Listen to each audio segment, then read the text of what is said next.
BCom part third का राजकीय महाविद्यालय की यूट्यूब पर आपका स्वागत है। आज का हमारा विषय है इंश्योरेंस सब्जेक्ट में धनागम या मनी बैक बीमा पत्र, अर्थात जैसा इसका नाम है मनी बैक बीमा पत्र। जैसा कि हमने पूर्व में कई बीमा पत्रों का उल्लेख किया है, उन्हीं में से एक महत्वपूर्ण प्रकार है और महत्वपूर्ण जो पॉलिसी है वो है मनी बैक बीमा पत्र है। ये महत्वपूर्ण इसलिए है कि बीमा पॉलिसी में जैसा इसका नाम है कि मनी बैक, अर्थात इसमें कुछ मनी बैक होती रहती है जिससे बीमित व्यक्ति को प्रीमियम चुकाने में ज़्यादा आर्थिक भार नहीं पड़ता। जैसे बीमा कंपनी से किसी व्यक्ति ने 1 लाख रुपए की बीमा पॉलिसी ली है तो वो बीमा कंपनी एक निश्चित प्रतिशत हर 5 साल बाद में, 5 वर्ष बाद में उसको वापस लौटाती रहती है, जिसमें से वो और कुछ अतिरिक्त पैसा मिला करके अपना प्रीमियम चुकाता रहता है, अर्थात उसके ऊपर ज़्यादा आर्थिक भार नहीं पड़ता है। इसलिए आजकल जो ज़्यादा प्रचलन में जो पॉलिसी है, जितनी पॉलिसी प्रचलन है उनमें से एक ये पॉलिसी भी है जो सबसे ज़्यादा प्रचलन में है, मनी बैक पॉलिसी। तो इस पॉलिसी में थोड़ा सा आगे हम विस्तार से देखें तो वर्तमान में जीवन में निगम मनी बैक बीमा पत्र 2 अवधियों के लिए क्रम से 20 तथा 25 वर्ष के लिए जारी किया जाता है। इन बीमा पत्रों पर धन की वापसी का प्रतिशत निम्न प्रकार से है। अगर यदि हम 20 वर्ष की कोई मनी बैक पॉलिसी लेते हैं तो उसके संबंध में प्रावधान है कि इस बीमा पत्र में 20% राशि 5वें, 10वें तथा 15वें वर्ष की समाप्ति पर मिलती है। शेष 40% राशि 20वें वर्ष की समाप्ति पर तथा बोनस साथ में दे दिया जाता है। तो जितनी धनराशि बची है वो प्लस बोनस, इसका भुगतान 20 वर्ष बाद में कर दिया जाएगा। इसी के अंतर्गत दूसरी 25 वर्षीय मनी बैक बीमा पत्र भी जारी की गई। इस 25 वर्षीय मनी बैक में जो अंतर्गत है बीमा राशि का 15% हिस्सा है 5वें वर्ष, 10वें वर्ष और 15वें वर्ष तथा 21वें वर्ष की समाप्ति पर लौटाया जाता है। अर्थात 4 बार में 60% हिस्सा इसका वापस लौटा दिया गया। शेष जो 40% है वो राशि 25वें वर्ष की समाप्ति पर देय होती है। इस अंतिम भुगतान के साथ ही बोनस की राशि का भुगतान भी कर दिया जाता है। तो ये प्रमुख जो आजकल चलन में है वो 20 वर्ष की और 25 वर्ष की मनी बैक पॉलिसी है वो चलन में है। इन सब बीमा पत्रों के परिपक्व होने से पूर्व यदि बीमित की मृत्यु हो जाती है तो बीमित के उत्तराधिकारियों को संपूर्ण बीमा राशि तथा बोनस का भुगतान प्राप्त हो जाता है, चाहे बीमित को उसके जीवन काल में कितनी राशि प्राप्त क्यों न हुई हो। ये बीमा पत्र लेने के लिए कम से कम 13 वर्ष की आयु होनी आवश्यक होती है। इस बीमा पत्र के परिपक्व होने पर किसी भी बीमित व्यक्ति की आयु 70 वर्ष से अधिक की नहीं हो सकती। इसका तात्पर्य है कि यदि कोई व्यक्ति 20 वर्ष का बीमा पत्र लेता है तो बीमा पत्र लेते समय उसकी आयु 50 वर्ष से अधिक नहीं होनी चाहिए। ये बीमा पत्र कम से कम 20,000 रुपये के लिए जारी किया जाता है। इस बीमा पत्र के साथ अपंगता तथा दुर्घटना लाभ भी संलग्न किए जा सकते हैं। इसके लिए अतिरिक्त प्रीमियम का भुगतान भी करना पड़ता है। इस बीमा पत्र के लिए स्वास्थ्य परीक्षा करना तब अनिवार्य नहीं है जबकि गैर चिकित्सा योजना की शर्त पूरी होती हो। इस बीमा पत्र पर यदि प्रीमियम का भुगतान करना बंद कर दिया है तो बीमा पत्र स्वतः चूकता हो जाता है, किंतु इसके लिए बीमित को कम से कम 3 वर्ष का प्रीमियम जमा कराना पड़ता है। तो उस बीमा पत्र का निगम के नियमों के अनुसार चूकता मूल्य कम से कम 250 रुपये होता है। चूकता बीमा पत्र का भुगतान अवधि समाप्त होने पर अथवा बीमित की मृत्यु होने पर देय हो जाता है। इसकी उपयुक्तता उन्हीं लोगों के लिए जिनकी एक आय सीमित होती है, जिन लोगों के विभिन्न आर्थिक दायित्व यथा बच्चों की शिक्षा, विवाह आदि हैं तथा उनको व्यवस्था करना चाहते हैं, और जो लोग धन की आवश्यकता की अनुमानित तिथि निर्धारित कर सकते हैं। तीसरी बात इसमें बताई कि जीवन सुरभि बीमा पत्र है। ये बीमा पत्र भी मनी बैक बीमा पत्र का ही संवर्धित रूप है। ये बीमा पत्र निश्चित अवधि का बीमा पत्र है जिसमें प्रीमियम का भुगतान बीमा पत्र की अवधि से कम अवधि तक का ही करना पड़ता है। निगम ने जीवन सुरभि के 3 बीमा पत्र तैयार किए, 15 वर्ष, 20 वर्ष और 25 वर्ष की अवधि की। इनमें क्रम से 12 वर्ष और 15 वर्ष, 18 वर्ष तक की या बीमित के जीवन काल तक की प्रीमियम का भुगतान करना पड़ता है। इस बीमा पत्र के अंतर्गत बीमित को निम्न लाभ में प्राप्त हो जाते हैं। जैसे विद्यमान लाभ की बात आई है तो इस बीमा पत्र के धारकों को प्रीमियम भुगतान अवधि में जीवित रहने पर समय समय पर बीमा राशि भुगतान की व्यवस्था है जो निम्नलिखित तालिका में बताई गई है।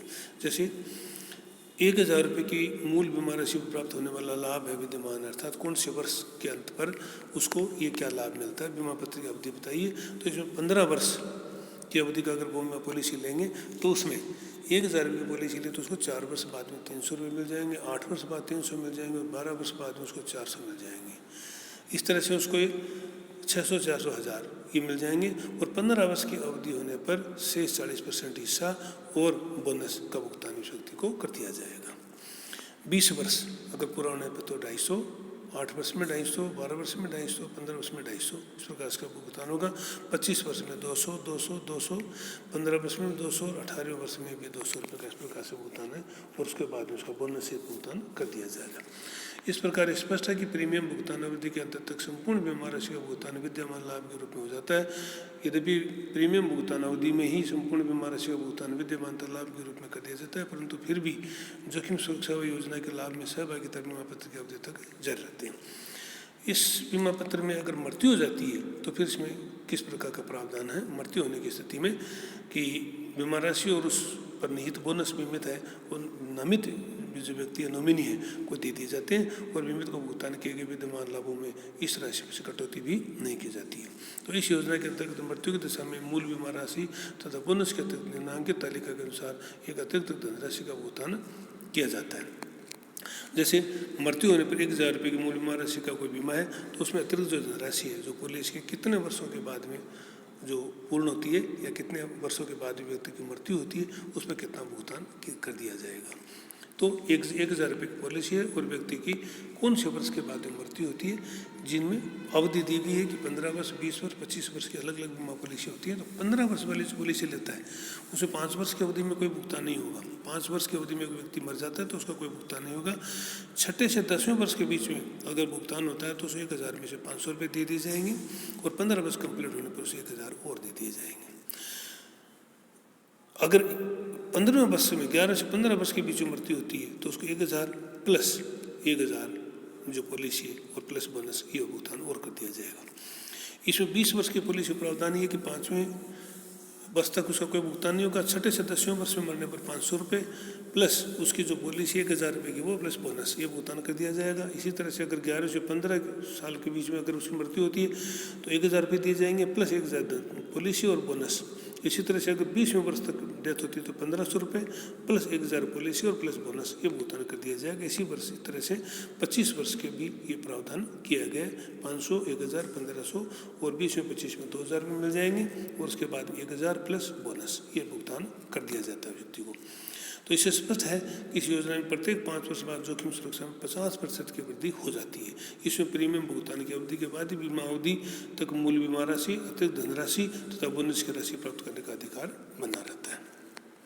परिपक्वता लाभ, अगर ये पॉलिसी में डेथ नहीं होती है, पॉलिसी मेच्योर होती है, तो ऐसी स्थिति में बीमा पत्र की परिपक्वता तिथि तक बीमित के जीवित रहने की दशा में बीमित को विद्यमान लाभ की अंतिम किस्त तथा संपूर्ण बीमित राशि पर बोनस प्राप्त करने का अधिकार बन जाता है। उल्लेखनीय है कि इस बीमा पत्र पर बोनस बीमा पत्र के 5 वर्ष पूरे होने के बाद ही देय होता है। जैसे कि पूर्व में तालिका में हमने देखा है कि 5 वर्ष पूरे होने पर ही भुगतान होता है, 5 वर्ष तक भुगतान इसमें नहीं किया जाएगा। दुर्घटना तथा अपंगता पर क्या लाभ है? बीमित व्यक्ति चाहे तो 1 रुपये प्रति 1000 की दर से अतिरिक्त प्रीमियम की दर देकर दुर्घटना सुरक्षा प्राप्त कर सकता है। फलतः बीमित की दुर्घटना में मृत्यु होने या अपंग होने की दशा में सुरक्षा प्राप्त कर सकता है। और प्रीमियम भुगतान बंद करने पर क्या होगा? यदि कोई व्यक्ति बीमित व्यक्ति प्रथम 3 वर्षों तक बीमा पत्र की प्रीमियम चुका देता है किंतु आगे नहीं चुकाता तो इस बीमा पत्र की राशि को स्वतः उसी अनुपात में घटी हुई मान लिया जाता है और बीमा पत्र प्रदत्त मान लिया जाता है, परंतु ये घटी हुई बीमा राशि 250 रुपये से कम नहीं होनी चाहिए। तो ये जो पॉलिसी है वो 20,000 रुपये तक की होगी। न्यूनतम प्रीमियम मासिक वेतन बचत के अंतर्गत भी और तिमाही, अर्धवार्षिक, वार्षिक भी हो सकता है। इसमें बच्चे की इसमें आयु कम से कम 14 वर्ष और अधिकतम 50 वर्ष होगी। बीमित की आयु का मानक प्रमाण पत्र ही स्वीकार किया जाएगा और बीमा पत्र का नामांकन भी इसमें किया जाएगा। अगली कड़ी में है चौथा बीमा बचत बीमा पत्र है, अर्थात जैसा इसका नाम है बीमा बचत, इसमें बचत भी होती है। जैसे विनियोग तत्व बताया गया तो विनियोग तत्व का भी इसमें समावेश माना जाता है। तो बीमा बचत बीमा पत्र एकल प्रीमियम वाली मनी बैग बीमा पत्र है। इस बीमा पत्र के जो कुछ तथ्य हैं वो निम्न प्रकार से समझे जा सकते हैं। तो प्रवेश के समय इसकी आयु है कि इस बीमा पत्र को लेते समय बीमित की न्यूनतम आयु 15 वर्ष होनी चाहिए और अधिकतम आयु 66 वर्ष से अधिक नहीं होनी चाहिए। परिपक्वता पर आयु इसकी 75 वर्ष तक हो सकती है और इस अवधि में 9, 12 और 15 वर्ष तक की इसकी जो अवधि पॉलिसी है वो ली जा सकती है। इस बीमा पत्र की न्यूनतम राशि 20,000 रुपये हो सकती है तथा अधिकतम राशि की कोई सीमा नहीं है, किंतु बीमा राशि 5,000 रुपये के गुणक में ही होनी चाहिए, जैसे 20,000, 25,000, 30,000, 35,000 इस प्रकार से। और प्रीमियम की जहाँ तक बात है, इसमें केवल एकल अर्थात एक ही प्रीमियम का भुगतान करना पड़ता है। मृत्यु लाभ की बात करें तो बीमा अवधि में मृत्यु हो जाए तो नामांकित बीमा राशि का भुगतान कर दिया जाएगा। विद्यमान लाभों की बात करें, यदि बीमित व्यक्ति जीवित रहता है तो उसे निम्नलिखित प्रकार से लाभ होगा। यदि बीमा अवधि 9 वर्ष है तो बीमा पत्र के तीसरे या छठे वर्ष के अंत में बीमा राशि का 15% हिस्सा दे दिया जाएगा। यदि बीमा अवधि 12 वर्ष है तो बीमा पत्र के तीसरे, छठे और 9वें वर्ष के अंत में बीमा राशि का 15% और बीमा राशि 15 वर्ष की तो बीमा पत्र के तीसरे, छठे और 9वें 12वें वर्ष की समाप्ति पर 15% हिस्सा दे दिया जाएगा। इसी तरह से परिपक्वता पर लाभ भी है। इस बीमा पत्र की परिपक्वता पर बीमित व्यक्ति जीवित है तो उसके द्वारा चुकाई गई बीमा प्रीमियम के साथ लॉयल्टी एडिशंस की राशि का भुगतान भी कर दिया जाएगा। और प्रदत्त मूल्य के साथ इस बीमा पत्र का कम से कम 1 वर्ष पूर्ण कर लेता है तो बीमा पत्र का प्रदत्त मूल्य प्राप्त हो सकता है। ये मूल्य प्रीमियम राशि के 90% के बराबर तक होता है। इस बीमा पत्र पर ऋण भी लिया जा सकता है। और अगला इसमें जो बीमा पत्र है वो जीवन रेखा बीमा पत्र। ये बीमा पत्र आजीवन बीमा पत्र तथा मनी बैग बीमा पत्र का एक अनोखा मिश्रण है। इसमें बीमित के जीवन काल में समय समय पर बीमा लाभ तो प्राप्त होता ही है, साथ ही मृत्यु होने पर बीमा राशि तथा अन्य बीमा लाभ भी प्राप्त होते हैं। इस बीमा पत्र के संबंध में प्रमुख बातें निम्नानुसार हैं। प्रवेश के समय आयु न्यूनतम उसकी 15 वर्ष और अधिकतम उसकी 55 वर्ष होनी चाहिए। प्रीमियम की जो अवधि है वो एकल है, वार्षिक, अर्धवार्षिक और त्रैमासिक और वेतन बचत के अनुसार होगी। बीमा की अवधि 15, 5, 10, 15, 20, 25 वर्ष ये आजीवन हो सकती है। जो व्यक्ति आजीवन प्रीमियम चुकाने को सहमत होते हैं उन्हें अपनी मृत्यु तक प्रीमियम चुकाना पड़ता है। न्यूनतम बीमा राशि धनराशि 2 लाख रुपए की होती है। अधिकतम बीमा राशि असीमित, किंतु बीमा राशि 10,000 रुपये के गुणकों में होनी चाहिए। बीमा योग्य व्यक्ति ये बीमा पत्र सभी पुरुष एवं प्रथम, द्वितीय और तृतीय श्रेणी की महिलाएं क्रय कर सकती हैं। शारीरिक विकलांग व्यक्ति भी इस बीमा पत्र को क्रय कर सकते हैं। चिकित्सा जाँच है, इस बीमा पत्र बिना चिकित्सा जांच की विशिष्ट प्रोफेशनल योजना के अंतर्गत अध्ययन लिया जा सकता है। बीमा लाभ, इस बीमा पत्र के प्रारंभ होने की तिथि से प्रत्येक 5 वर्ष बाद मूल बीमा राशि के 10% के बराबर भुगतान तब तक किया जाएगा जब तक कि बीमित व्यक्ति जीवित रहेगा, तब बीमा पत्र चालू रहेगा। और बीमित की मृत्यु के बाद नामांकित व्यक्ति के बीमा राशि तथा कुल बोनस का भुगतान किया जाएगा। पहले दिए लाभों को काटा नहीं जाएगा। दुर्घटना बीमा लाभ, कुछ अतिरिक्त प्रीमियम का भुगतान करने पर बीमा पत्र के साथ दुर्घटना बीमा लाभ भी मिल सकता है। ये लाभ अधिकतम 25 लाख रुपए का मिल सकता है, किंतु इस लाभ के साथ बीमा पत्र तभी क्रय किया जा सकता है जबकि बीमा पत्र लेते समय बीमित की आयु कम से कम 18 वर्ष पूर्ण होनी चाहिए। ये लाभ बीमित की 70 वर्ष की आयु तक की प्राप्त होता रहता है। इस बीमा पत्र पर ऋण नहीं किया जा सकता है।